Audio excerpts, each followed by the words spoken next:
পরিস্থিতি আমি কার্যত বিভিন্ন জায়গায় আছে বিভিন্ন রকম, কিন্তু আমার আসনে আমি কার্যত ভালো দেখছি। আইন শৃঙ্খলা পরিস্থিতির যে বিভিন্ন সংস্থা অলরেডি 4-5টা সংস্থা থেকে আমার সঙ্গে যোগাযোগ করেছে, আমি ভালো ফিডব্যাক দিয়েছি। কারণ আমরা চাই যে 17 আসনে আমি নিজেও অন্যান্য দলের যে বিভিন্ন প্রচারণা, তাদের যে বলতে প্রচারণার জন্য যে অফিস, সেখানেও আমি যাই এবং আমার ক্যাম্পাস লাইফ থেকে অন্যান্য দলের সঙ্গে আমি একজন ডাক্তার মানুষ, দল মত নির্বিশেষে সংঘার সঙ্গে মিশে চলতে অভ্যস্ত।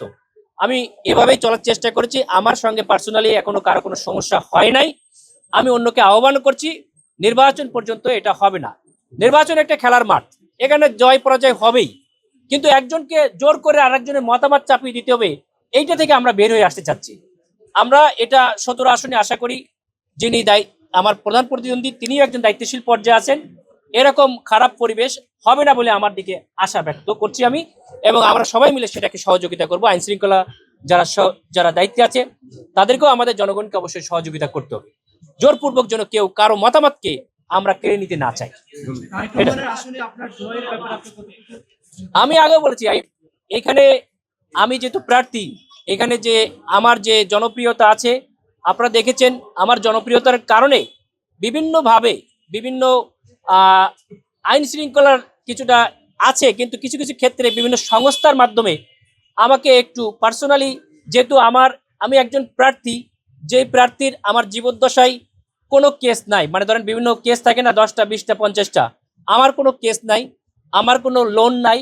আমি পড়ালেখায় বলেন, আমার পার্সোনাল লাইফ থেকে ক্লাস 1 থেকে শুরু করে আমার স্কুল লেভেল পর্যন্ত এখন তো আপনারা খোঁজ নিলে খুব বের করতে পারেন, যথেষ্ট স্বচ্ছতার সঙ্গে আমি পালন করে আসছি। গেল 18 বছরও আমার কোনো সমস্যা ছিল না, কিন্তু বিপরীত পক্ষে আমরা খোঁজ নিয়েছি, তাদেরকে প্রেশার দিয়ে সেখানে বিভিন্ন ধরনের ইস্যু তৈরি করার চেষ্টা করা হচ্ছে। আমার যে জনপ্রিয়তায় তারা ভীতু হয়ে, এখানে আমি বলতে চাই আপনাদের মাধ্যমে, আমি দেখেন সাইজেও ছোট, বয়সেও ছোট, আমার মতো একটা ছোট প্রার্থীরা যদি তারা এরকম ভাবে ভয় পায় এবং বিভিন্ন ভাবে, আজকে আবার শুনলাম ট্যাক্সের ফাইল দেখার জন্য একজন কল করছে, তারাও বলতেছে ভাই আমরা তো চাই না, কিন্তু আমাদেরকে জোর করে এটা করাইতেছে। আমরা বলছি তাদেরকে আহ্বান করবো, আপনারা জনগণের কাছে যান, জনগণের ভালোবাসা পাওয়ার চেষ্টা করেন, এটার জন্যই নির্বাচন। শুধু যদি সেই আমলাতন্ত্রকে আবার এস্টাবলিশ করতে চান, তাহলে তো ভাই সেই স্বৈরতন্ত্র আবার ফিরে আসলো। সুতরাং আমার জনপ্রিয়তার কাছে আপনারা ফেইলুর হয়ে মানুষকে এরকম প্রশাসনকেও চাপ দিয়েন না। এত চাপ দিলেও জনগণ তাদের যে ভালোবাসা হৃদয়ের মধ্যে চেপে গেছে, এই ভালোবাসা প্রশাসন দিয়ে কেড়ে নেওয়া যাবে না, আশা করি আমি সেটা। এইখানে আমরা বিপুল ভোটে বিজয়ী হওয়ার আশা রাখি ইনশাল্লাহ। দাঁড়িপাল্লার বিজয় হবে সারা দেশেই, যেমন বিভিন্ন ইউনিভার্সিটিতে ভূমিধস বিজয় হচ্ছে, বাংলাদেশে এরকম ভূমিধস বিজয়ের মাধ্যমে বাংলার জনগণ গণতন্ত্রকে প্রতিষ্ঠিত করে ছাড়বে ইনশাআল্লাহ।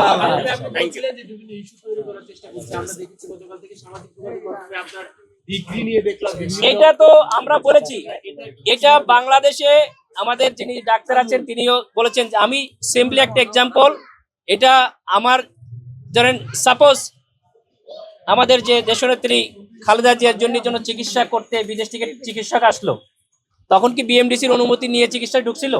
আমি জানার মতে তিনি ঢুকে নাই। আমার যে সাবজেক্টটা বিশ্বের মাত্র 5-6টা কান্ট্রিতে এই ডিগ্রি আছে এবং কোটি কোটি টাকা সেখানে খরচ করে তারা এই ডিগ্রি করে। সবচেয়ে বড় কথা, বাংলাদেশের সবচেয়ে বড় বিদ্যাপীঠ যেটা, সেইখানে 23 বছরের মধ্যে একটা সাকসেস, সেটাও আমার অবদানের মাধ্যমে, আল্লাহর অশেষ মেহেরবানিতে। এবং আমরা আপনাকে দাওয়াত দেবো, আপনাদের সবাইকে দাওয়াত দেবো, আপনারা শুধুমাত্র দেখবেন যে আমার এই যে চিকিৎসা, ধরেন যে চিকিৎসার জন্য মানুষ বিদেশ যেত, এই চিকিৎসা আমরা দেশের মধ্যে এস্টাবলিশ করে দিচ্ছি। ভবিষ্যতে আমার সহায়তায় আমি আশা করি যে বিএমডিসি আমাকে মানে জবাব দেওয়ার জন্য বলেছে, তারা আমার মাধ্যমে এই দেশে আরো লোক তৈরি করবে, আমরা সেটা আপনাদের মাধ্যমে জানাবো। আপনারা একদিনে আমাদের এখানে যে সাকসেস দেখবেন, আমরা আশা করি সেটা অনেক প্রতিষ্ঠান 1 বছরেও পারে না। সুতরাং এই যে টেকনোলজিটার সম্পর্কে মানুষের জানা ছিল না, তারা বিভিন্নভাবে অপপ্রচার করতে যে আমাদের প্রচারই করছে। সুতরাং তাদেরকে আমি আহ্বান করব, তারা অপপ্রচার থেকে বন্ধ থাকুক, তারা জনগণের কাছে যাক। মানুষের ম্যান্ডেট নিয়েই ভবিষ্যতে আগামীতে ইলেকশন করতে হবে, জনসেবা করতে হবে, ক্ষমতায় যেতে হবে। জনগণের যে ম্যান্ডেট ছাড়া যারা বিভিন্ন পথে প্রতারণা করে, বিভিন্ন প্ররোচনা করে যারা ক্ষমতায় যাওয়ার স্বপ্ন দেখছে, জাতি সেটা দুঃস্বপ্নে পরিণত করবে ইনশাআল্লাহ।